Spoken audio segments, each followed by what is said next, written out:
best thing we can do for the American people, for households and businesses, that is the ultimate thing that we can deliver. And they can make their decisions without having to think about inflation all the time. So in the meantime, we have to keep rates high to get inflation all the way down. They're not very high, let's be honest.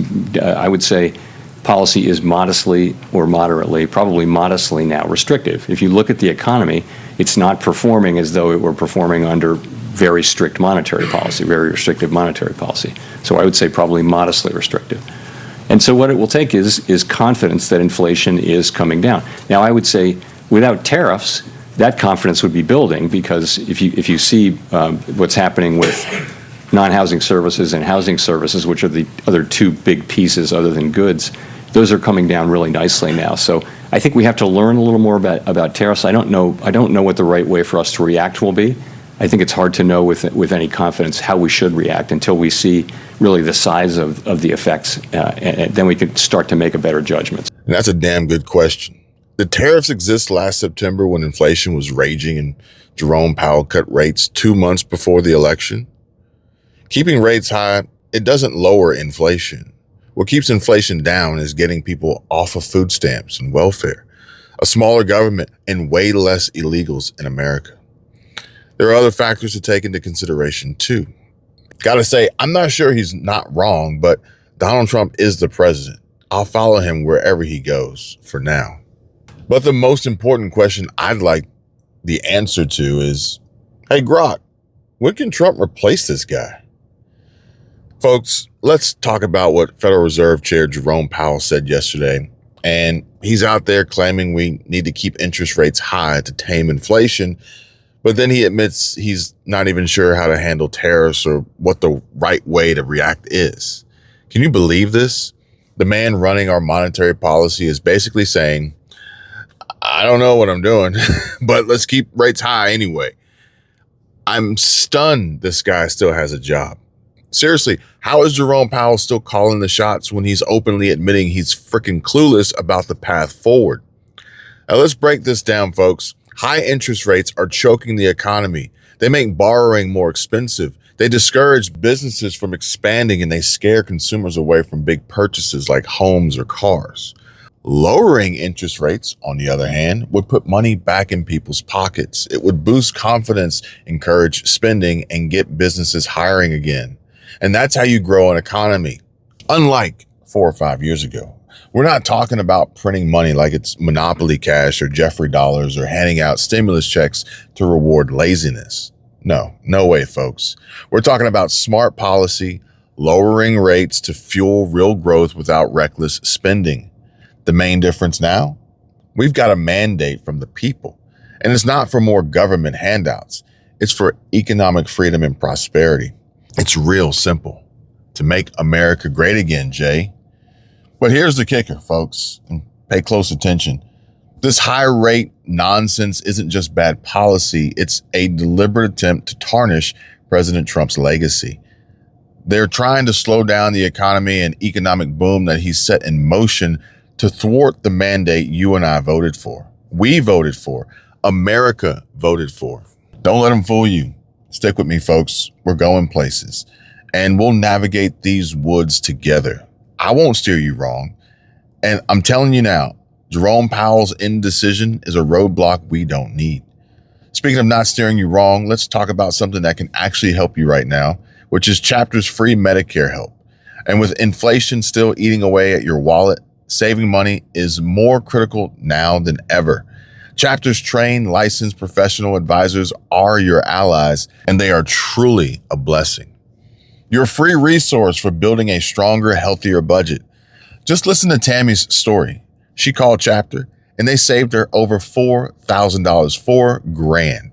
And Tammy said, I called today and Chapter saved me.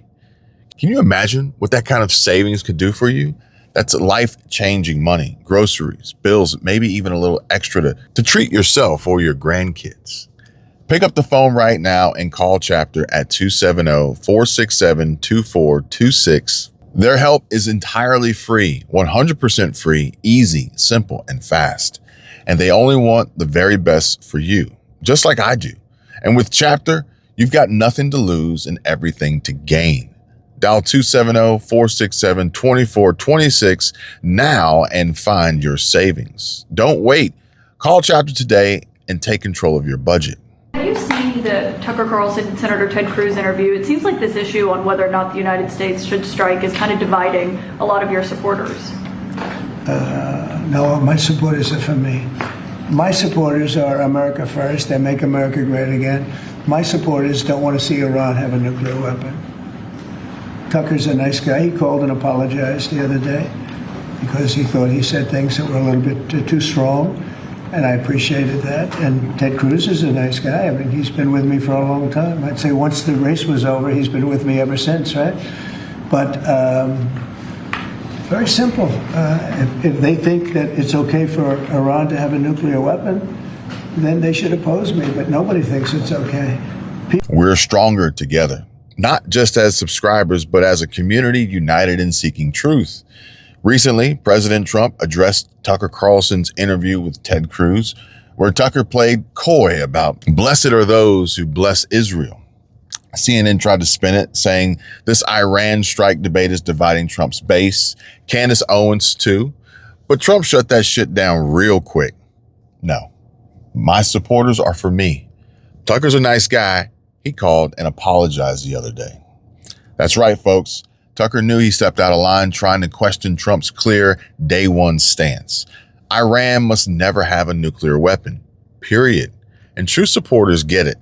This isn't new. It's been Trump's policy for decades. And now it's time for some real talk, fam.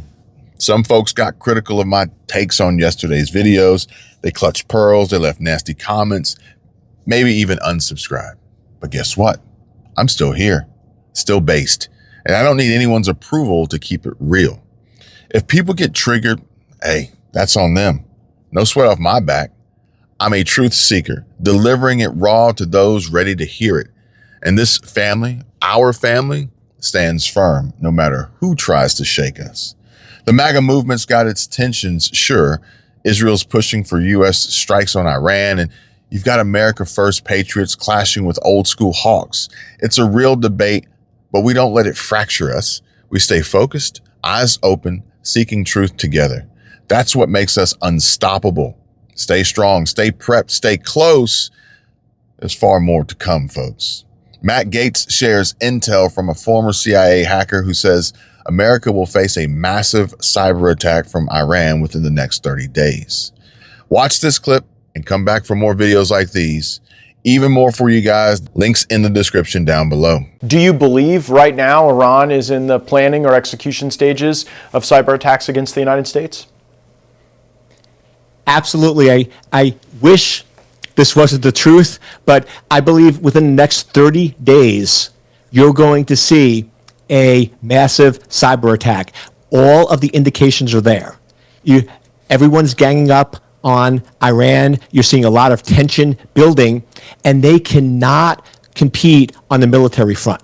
On the physical front, with airplanes, weapons, there's no way they can compete with the United States and Israel. But on cyber, they are very, very advanced. Remember, Stuxnet attacked their nuclear reactors. Yes, they were a victim, but when you're a victim of a cyber attack, you also get access to all the code. So they actually have all the code that was used to break into their nuclear reactor. They now took that and they can use that against us to break into our nuclear reactors.